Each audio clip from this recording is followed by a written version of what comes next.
अगर चाह हो तो हर सपना पूरा होता है। एक बच्चा जो अपने विद्यालय में मुख्य अतिथि के रूप में आए मेजर से प्रभावित होकर बचपन में ही देश सेवा की ठान लेता है और लगन भी ऐसी कि कोरोना के दौरान भी घर पर सेल्फ स्टडी कर बिना किसी कोचिंग के पहले ही प्रयास में यूपीएससी द्वारा आयोजित एफ-कैट की परीक्षा में सफलता का परचम लहराकर एसएसबी के 5 दिन चले इंटरव्यू व विशेष चिकित्सा परीक्षा में पूरी तरह फिट घोषित होकर हैदराबाद स्थित वायु सेना अकादमी में आयोजित भव्य कंबाइंड ग्रेजुएशन परेड में कमीशन्ड होकर फ्लाइंग ऑफिसर की रैंक हासिल करता है। आज हम आपको जिससे मिलवाने जा रहे हैं वह है 24 वर्षीय जयपुर निवासी सक्षम रावल, जिन्होंने हाल ही में कंबाइंड ग्रेजुएशन परेड में भारतीय वायुसेना में कमीशन्ड होकर प्रदेश व शहर का नाम रोशन किया है। सक्षम अपनी सफलता का श्रेय अपने माता पिता और बहन को देते हैं। साथ ही उनका मानना है कि अगर कोई सपना दिल में संजोकर कठिन मेहनत व लगन से उसकी ओर बढ़ा जाए तो कोई भी सपना संभव नहीं है। तो आइए आपको मिलवाते हैं फ्लाइंग ऑफिसर सक्षम रावल व उनके परिवार से। आपका सिलेक्शन एयरफोर्स के लिए हुआ जी।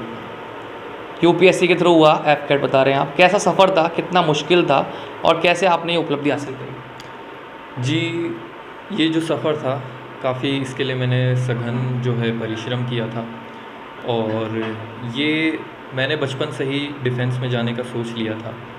मेरे जो फादर थे उनका ट्रांसफ़र हुआ करता था, तो उस वक्त एक स्कूल में जो थे हमारे मेजर चीफ गेस्ट बन के आए थे, मैंने उन्हें एस्कॉर्ट किया था।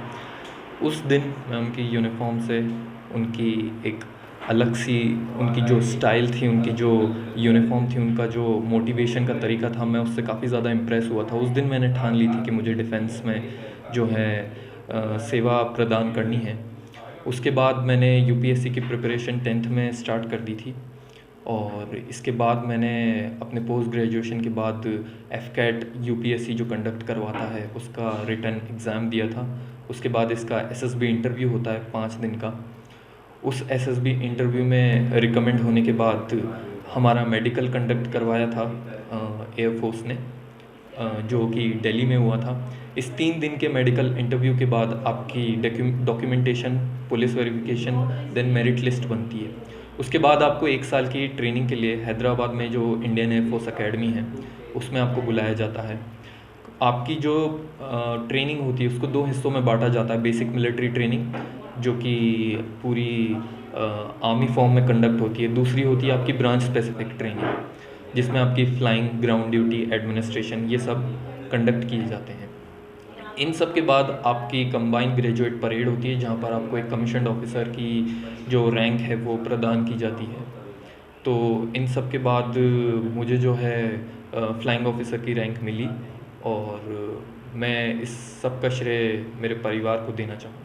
आपने देखा होगा कि अधिकांश युवाओं का एक सपना होता है कि देश की सेवा करें और फ्लाइंग ऑफिसर के रूप में। और आप जानते हैं क्योंकि भारतीय वायुसेना काफ़ी सशक्त हो गई है राफेल आने के बाद और इन सब के बाद, तो कुछ ना कुछ इस तरह का ड्रीम रहता है कि मैं भी प्लेन उड़ाऊँगा, मैं भी देश की सेवा करूँगा। उन भावनाओं से ओतप्रोत होकर अपनी सेवा करना चाह रहे हैं। क्या भावनाएँ हैं आपकी और कितनी आप सेवा के लिए कितने लालायित हैं? देखिए, देश सेवा का जो भाव था वो हमेशा से ही मुझ में था और आज का जो हर एक युवा है वो अपने देश के लिए समर्पित होना चाहता है।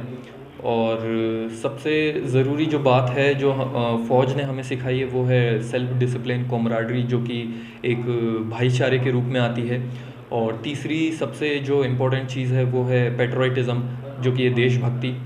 तो अगर आप में ये 3 जो चीज़ें हैं वो अगर एक साथ हैं तो you are welcomed in the defence forces. पहली बात ये। और दूसरी जो सबसे ज़रूरी बात है वो ये बात याद रखनी है कि हर एक डिफेंस ऑफिसर वो अपने तिरंगे के लिए, अपने झंडे के लिए और अपने देश के लिए अपनी जान न्यौछावर करने को तैयार है। सक्षम, आपका बेटा फ्लाइंग ऑफिसर, राजस्थान में से बहुत बिरले ही होते हैं जो बन पाते हैं, उनमें आपके बच्चे का नाम है। फर्स्ट अटैम्प्ट था, बिना कोचिंग के था। ये बता रहे हैं कि आपका काफ़ी सहयोग रहा। क्या कुछ कहना चाहेंगे आप? हाँ जी, बिल्कुल। मैं सक्षम को लेकर बहुत प्राउड फील करती हूँ। मैं ही क्या, इनफैक्ट हमारी पूरी फैमिली सक्षम को लेकर काफ़ी प्राउड फील कर रही है। मेरे दोनों ही बच्चे बहुत ही टैलेंटेड हैं। मुझे बहुत अच्छा लगता है कि मेरे बच्चे आज के दौर में इतनी मेहनत और लगन के साथ पढ़े हैं। बचपन से उन्होंने अपना एक टारगेट बना के चला है कि दोनों ही बोलते थे मम्मा हमें कुछ ना कुछ बड़ा बनना है, ऑफिसर बनना है। तो मैंने कहा बेटा हम तुम्हारे साथ हैं, तुम आगे बढ़ते जाओ। तो मैंने पढ़ाई ही नहीं, एक्स्ट्रा एक्टिविटीज़ में भी इनका काफ़ी साथ दिया है। हम दोनों ने ही, मैंने और मेरे पति ने मिलकर पूरा जीवन ये समझ लो हमने बच्चों के लिए समर्पित कर दिया है। मैं जॉब करती थी, पॉलिटिकल साइंस की लेक्चरर थी, बट बच्चों की वजह से मैंने अपनी जॉब छोड़ी और इनमें लगी, और मेरे पति जो है वो जॉब करते रहे, और इस तरह से हमने घर का मैनेजमेंट संभाला। इसका देखा गया है कि माता तो घर की जिम्मेदारी संभालती है, लेकिन जो फाइनेंशियली जिम्मेदारी होती है वो पिता की होती है। तो कई बार इतना सारी पढ़ाई कराने में और कई बार ऐसी दिक्कत भी आई हो कि आपको लगा हो कि बच्चों को कैसे आगे बढ़ा पाऊँगा, ऐसा कोई मोमेंट आपको याद आ रहा हो? नहीं, ऐसी कोई दिक्कत नहीं थी, बट फिर भी हम सोचते थे कि बच्चे अपनी मनमर्जी का जो पसंद करें। जैसे जब इसने बीएससी करने का निर्णय लिया तो उस समय ज़्यादातर लोग बीटेक करना चाहते थे। इसका बीटेक में बहुत कॉलेजों में नंबर भी आ गया, उसके बावजूद इसने प्योर साइंस पढ़ना पसंद किया और सफलता पाई, और ये अपने फिजिक्स में टॉपर रहा। तो हमें बड़ी खुशी थी इस बात की कि ये अपनी मनचाही पढ़ाई कर रहा है और मनचाही कैरियर चुनेगा। और इसने जब ये सेना का एफकेट का एग्ज़ाम क्लियर किया तो भी हमें बहुत अच्छा लगा। इसने पहले फर्स्ट अटेम्प्ट में ये क्लियर किया, और कोरोना के दौरान जो इसने पढ़ाई की थी तो बिना कोचिंग के इतनी बड़ी सफलता पाने पर हमें बहुत खुशी हुई।